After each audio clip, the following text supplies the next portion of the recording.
Eu tenho certeza que você já escutou: a faculdade de psicologia não te prepara para o mercado de trabalho. E é verdade. Meu nome é Pedro Lucas, eu sou psicólogo há 6 anos, estou produzindo conteúdo aqui no YouTube há 2 e no Instagram há 4 e vou dar a minha experiência e te dizer 10 coisas que você não aprende na faculdade. 10 coisas sobre ser psicólogo que quase ninguém te fala. Então vamos lá, pessoal. Esse é um vídeo que eu vou dedicar para os meus colegas de profissão e para os estudantes de psicologia que são inscritos aqui nesse canal. Então, se você ainda não é inscrito, já vai se inscrevendo e deixando seu like, porque eu tenho certeza que esse vídeo vai te ajudar muito. Sem enrolação, primeira coisa, é importante que você entenda que no mercado de trabalho você vai precisar investir em marketing digital.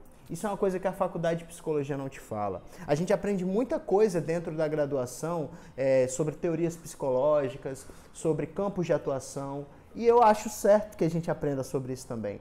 Mas uma crítica que eu talvez faça para o sistema de ensino atual é que a graduação, a academia ainda não entendeu que o digital já é uma realidade. Eu lembro que quando eu fui me divulgar pela primeira vez, há 6 anos atrás, quando eu estava saindo da faculdade, eu imprimi de 200 a 300 cartões de visita. Só que eu não usei nenhum deles. Imprimi com o endereço de um lugar, acabei nem ficando naquele lugar e perdi todos os cartões que eu tinha impresso. Hoje em dia, é legal ter um cartão? Para você mostrar profissionalismo. Ainda é bacana você chegar e entregar um cartão.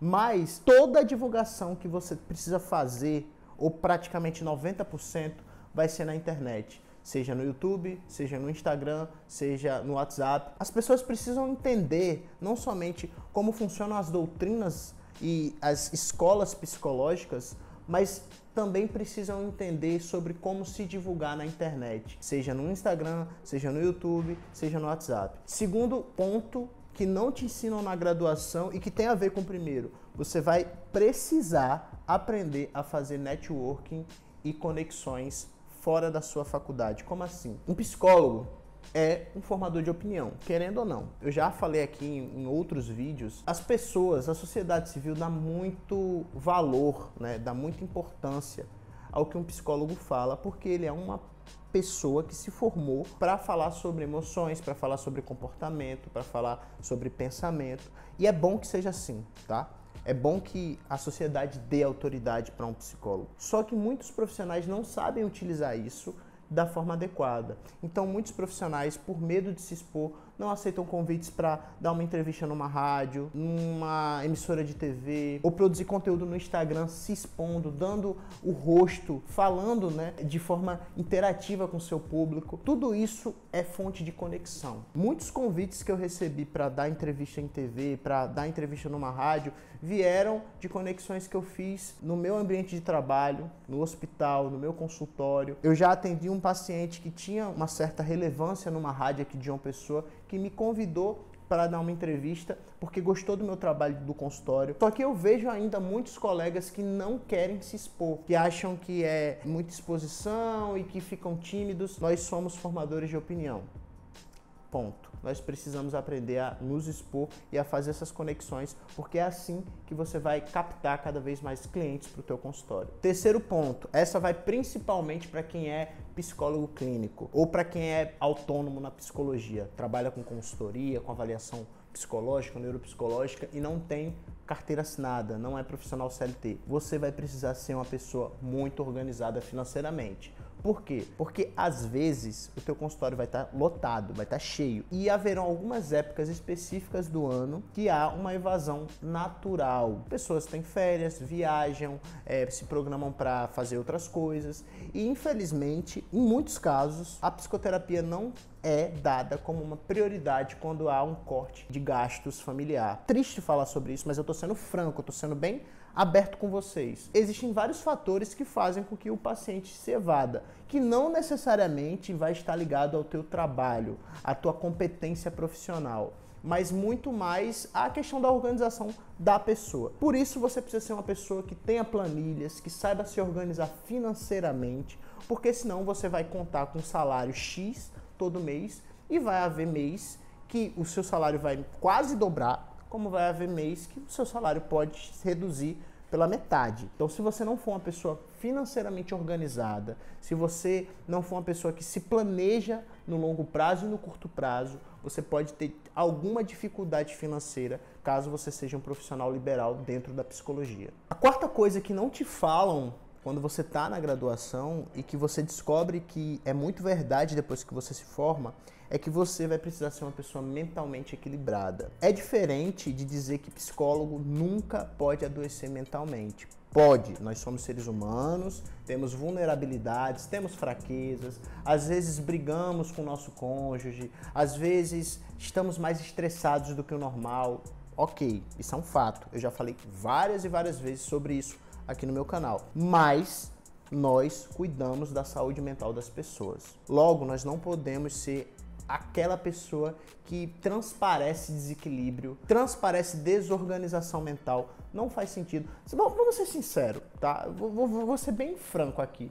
Você iria para um nutricionista que tivesse obeso? Você iria para um médico que estivesse com vários e vários problemas de saúde decadente? Você não iria. Você vai para um psicólogo quando você sente confiança nesse profissional. Você procura um terapeuta quando você acha que aquele terapeuta é uma pessoa que vai poder te ajudar com os seus próprios dilemas. Mediante tudo isso, você tem que entender que você precisa ter uma mente equilibrada. Você não pode ser aquela pessoa mentalmente desequilibrada que transparece isso para todo mundo. O quinto ponto já é uma continuação desse quarto, que é o seguinte: você eventualmente vai precisar fazer terapia, ou fazer uma psicoterapia, ou cuidar bem da sua saúde mental, fazendo uma supervisão, principalmente se você for um psicólogo hospitalar ou clínico, porque você vai lidar com o sofrimento das pessoas de forma intensa. E se você não estiver fazendo supervisão ou psicoterapia, lembrando que são duas coisas diferentes, tá? Supervisão é destinada para solução de casos clínicos. Então você vai conversar com o seu supervisor ou com sua supervisora a respeito de uma dificuldade que você está encontrando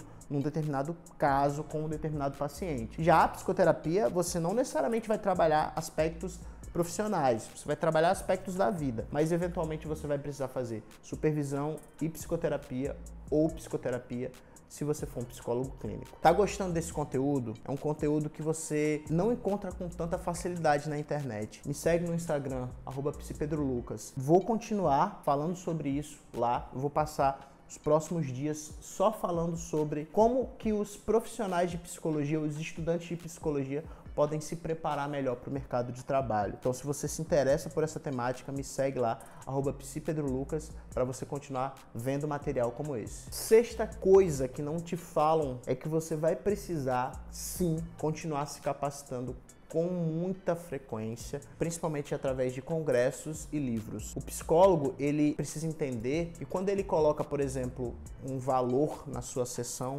de psicoterapia, ele tem que colocar os livros que ele compra, ele tem que colocar os congressos que ele participa. Eu digo isso porque eu vejo muitos colegas que têm muita dificuldade em valorizar o seu próprio trabalho, em dizer quanto é que custa a sua sessão. Eu entendo que a psicologia ela não pode ser apenas um meio para você enriquecer, mas é justo que um profissional de psicologia, que é bom, que é competente, cobre pelo seu trabalho, cobre bem pelo seu trabalho. Muito disso vem da questão dos livros que ele consome e dos congressos que ele participa.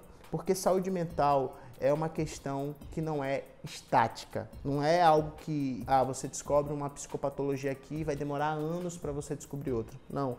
Existem várias psicopatologias que foram classificadas, conceitualizadas nos últimos anos, com o advento da tecnologia, da internet. Então, você precisa estar constantemente aprendendo, constantemente se capacitando, e isso demanda investimento financeiro. O sétimo ponto que ninguém te fala, ou que poucas pessoas te falam quando você está na graduação, é o seguinte: todas as abordagens terapêuticas e todas as escolas de psicologia têm o seu valor. Eu vejo muitos colegas e muitos estudantes, eu já fui professor também numa faculdade particular e eu via isso um pouco nos meus alunos. Muitos estudantes acham que a psicanálise é a melhor abordagem e nenhuma outra presta. Ou que a terapia cognitivo-comportamental é a melhor abordagem e nenhuma outra presta. Ou que as abordagens humanistas são infinitamente superiores porque são mais empáticas com os pacientes. Gente, uma coisa que você precisa entender: todas as abordagens terapêuticas têm o seu valor e têm algo a acrescentar na hora que você está atendendo um paciente. É óbvio que você não vai ser bom em todas elas, é óbvio que você não vai ser especialista em todas elas, mas não dá para dizer que a terapia cognitivo-comportamental é a única abordagem que faz sentido, por mais que eu seja um terapeuta cognitivo-comportamental de formação. Não. Todas as abordagens têm o seu valor, têm o seu espaço, e se você for um psicólogo clínico, você vai precisar entender isso. Eu gosto de dizer que a abordagem terapêutica é como se fosse um instrumento de obra. Você não bate um prego com uma pá, você bate um prego com um martelo. Assim como você não cava com uma chave de fenda, você cava com uma pá. O que eu quero dizer com isso? Existirão algumas demandas terapêuticas que algumas abordagens vão se encaixar melhor, e existirão outras que outras vão se encaixar melhor. Se você entender isso, você vai poupar tempo com briguinha de internet, sabe? Com disputinha de ego. Escolha uma abordagem que você se identifica para atender, estude-a bastante e se especialize nela, mas não ache que as outras são irrelevantes ou totalmente descartáveis. A oitava coisa que você precisa entender e que muitas vezes você não vai escutar na graduação é que você vai ter que realmente focar numa área. Você vai aprender sobre várias questões, sobre várias áreas, sobre várias abordagens, mas se você quiser ser realmente bom, você vai ter que focar em uma. Isso tem tudo a ver com a questão do marketing digital que eu falei no início. Por quê? Psicologia é muito ampla, dá para tratar muitas questões, dá para trabalhar de diversas formas e a gente sabe disso. Mas a gente precisa nichar bem se a gente quiser ser referência numa área. Psicólogos que tentam atender criança, adulto, idoso, depressão, ansiedade, toque, autismo, TDAH e não focam em nada, não costuma ser referência numa área. Quer ser referência,